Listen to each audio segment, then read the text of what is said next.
January 6th, here we are with it. The question is, what impact are we left with in January 6th as we go into it? You've done some wonderful stories on it. I've watched them. They're very well thought out. They're good stories. Give me your thought on what the big picture looks like going into January 6th. What's the American public, what's their reaction to all this with, if we believe that there was a coup that was going to take place, how does this affect anything? It didn't. Yeah. I mean, really, we saw that not only in this year's election, obviously, we saw it in the 2022 midterms when Republicans regained control of the House.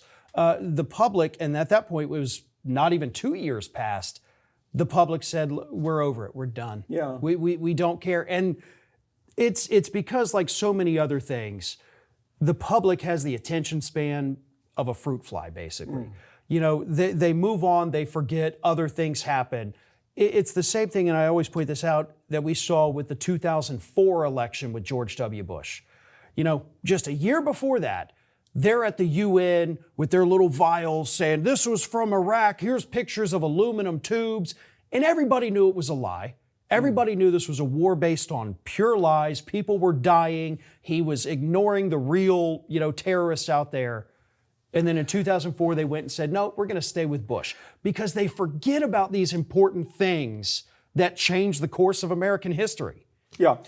Just like the first story we did, I think there's an issue that I think of, and that is it's a high ground issue. Okay.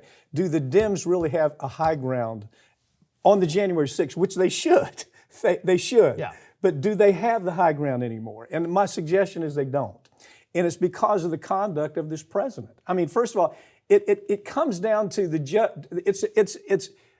American public looks at events in fairness and in unfairness. I mean, it's a simple gut kind of reaction that they have certain things.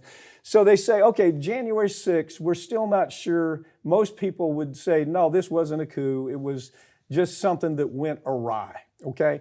And he's going to, I promise you, Trump is going to pardon these people.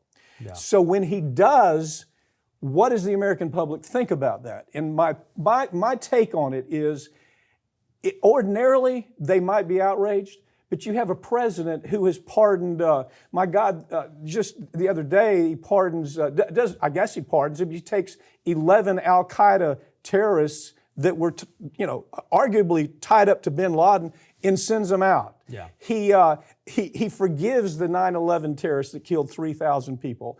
He allows 30 people that he pardoned who were fraudsters.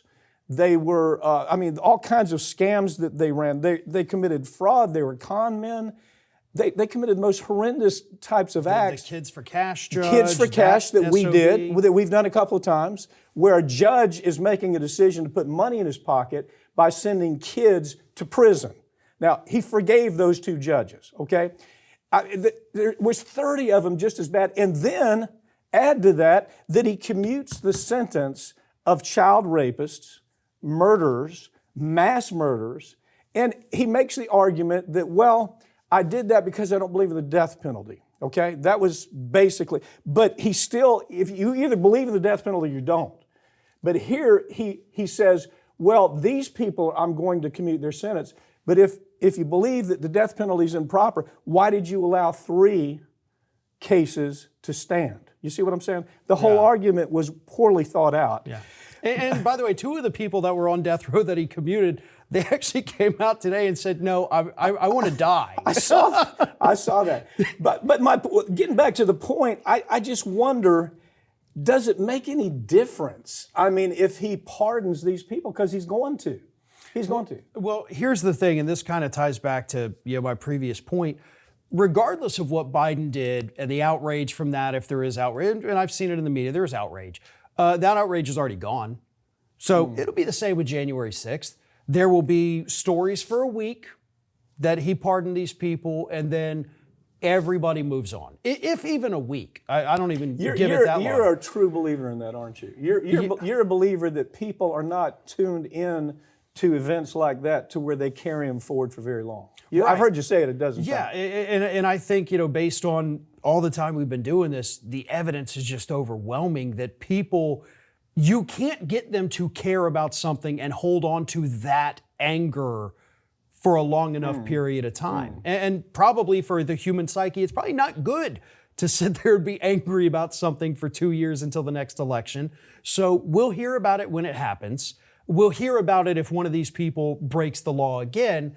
And then I do think right before the 2026 midterms, the Democrats will try to make it an issue and the public will say, we're over it. Please don't talk about this. I agree with you. I think it's such we could map out exactly how this will play out. Well, I think maybe that's why Biden doesn't mind saying, like, I'm going to forgive my son. Hey, you're pardoned. I might forgive Liz Cheney. You're pardoned. Whatever. He doesn't, maybe he's a true believer in that. The man's been in politics. All he's ever done is been a politician for 45 years. Yeah. Maybe he's seen it firsthand. I think you may be talking about the same thing that he's thinking. But I mean, anytime you have as many things as this senile, demented old man has done just in the last, 6 months, the American public is not going to say, Trump, you forgiving these January 6 folks is wrong. I think Dems have totally lost the high ground on that. Unfortunately, I do think you're right. And I think the public, they will care about it for a couple days at most. And then they go right back to, I'm at the grocery store and I can't afford groceries. So there's always a new thing. Yeah.